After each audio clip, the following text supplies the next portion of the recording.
What's going on, guys? Public Land Trail Cameras here. Today we're going to do a review on this Mighty Bite Grinder by LEM. This is my first year hunting. I didn't want to pay several $100 every time I take a deer to the logger, so I figured I'd be grinding my own venison. I mean, everything that you pay up front, and that's pretty much what you'll pay for one deer at the locker. So might as well just cough up the money at first and get that out of the way. So this is I think this is like their second to lowest grinder model, I want to say. It's not the cheapest, but it's not the most expensive. So there's our number 8 grinder. It's 500 watt. It says ready or regular use, meaning I'm not going around the world killing antelope and elk and whatever all year round, just grinding meat. So this is kind of this is what it says it all comes with. It has a knife, 3/8 and 3/16 grinder blades, and it has a stuffing plate, and it's got some other stuffing tubes as well. And it also has a meat stomper, but we don't need to get into any of the big details in that. But yeah, this is going to be a review for it, and this is going to be the first time I use it, so we'll have to see how it goes. So I'm going to take this out of the box, and we'll see what it looks like. All right, so these are the components that I'm just going to use for my first grind through. So you got your blade, just kind of a little bit sharp. You got your coarse plate. This keeps those two in place with the auger. Then you got your feeding tube, and the auger goes in here. And it's really easy to put together. Let's see. I'll move this over so you guys can get a better look. So you got a little indents here that'll fit snug in there, and you gotta turn this knob to keep this feeder tube from moving. Your auger will fit in there just snug. You got your blade. You feed that in there. And you got a little notch for your grinder, and it fits up with the notch on the bottom there. And then you got this screw top that'll keep everything in there. Kind of clamp that down a little bit. And then up top, you kind of got your feeding tray. And voila, there you go. How long did that take me? Maybe 45 seconds. Pretty easy. And then you have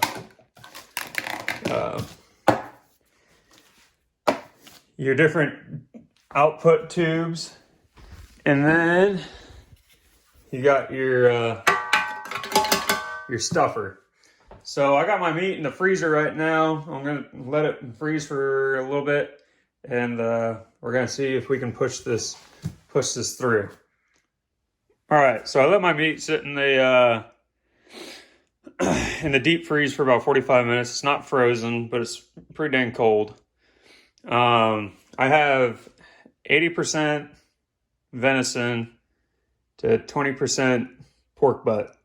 And pork butt, as you can see, is pretty fatty.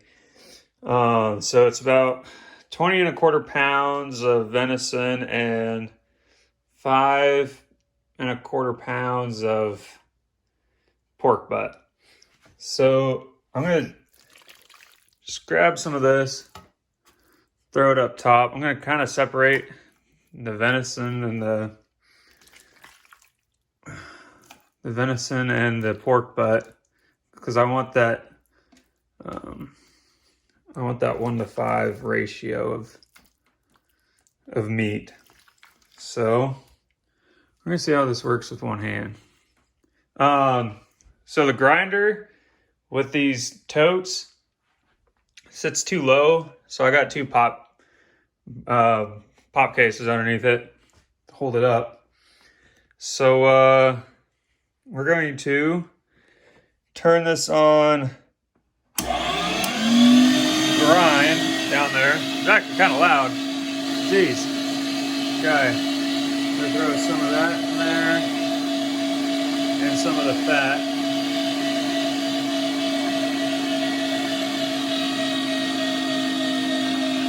Push that in there. Okay.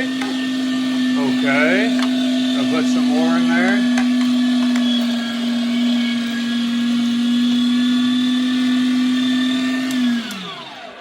Okay.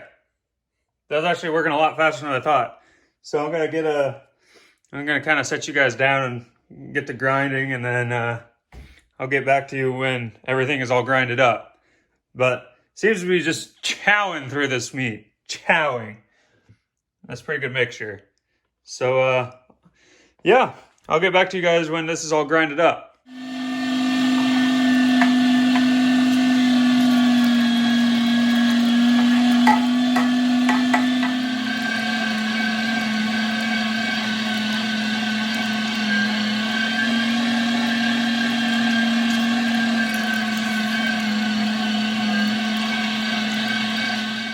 All right, so it probably took me about, I don't know, 5-6 minutes to get this all grinded up. I did find that one, the machine is kind of loud, but for something that's grinding meat, I guess it's not too terrible. When you run out of meat to grind, I put the stomper in there. I just left it in there. And all the meat that's still inside here, I just let it run for about a minute because it'll kind of push the rest of this stuff out. So I'm going to unplug it before I open this up because I want to get all that meat out of there. Nice. So let's see. Is there going to be an easy way to get this out? Probably not. Oh. Oh. Oh. Oh. There we go. So there's that. There's the knife and the auger. So, it's not going to be a good way to see this. There's some fat in there, which is kind of to be expected. I'm going to just clean the outside of this ring. The directions say to wash it out before you change grinders, but meh, I don't really feel like it. So I'm going to switch out this grind plate for the more fine one. And then we'll get that all grinded up and see what it looks like at the end.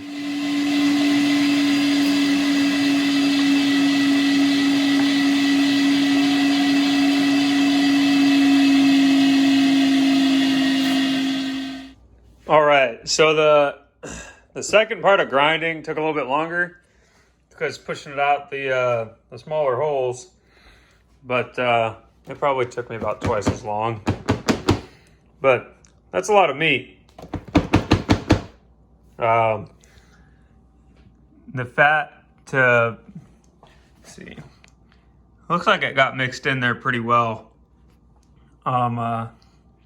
Yeah, I'm pretty happy with it. I just gotta take a little ball of it and throw it on the, maybe I'll throw it on some cast iron and see how it tastes. But yeah, this model of grinder, I'm surprised. I've never owned a grinder before, so I was expecting things just to go completely wrong. But yeah, no, I mean, if you're not shooting large game animals every week and you're just like me, maybe you'll shoot, I don't know, 3-4 deer a year, this is going to be the perfect grinder for you. But if you like this video, go ahead, like and subscribe. I'm going to do a couple more reviews on some LEM products. I got a freezer paper dispenser. I got the patty press. So I'm going to do videos on those too while I'm at it. So yeah, thanks for watching. Have a nice day.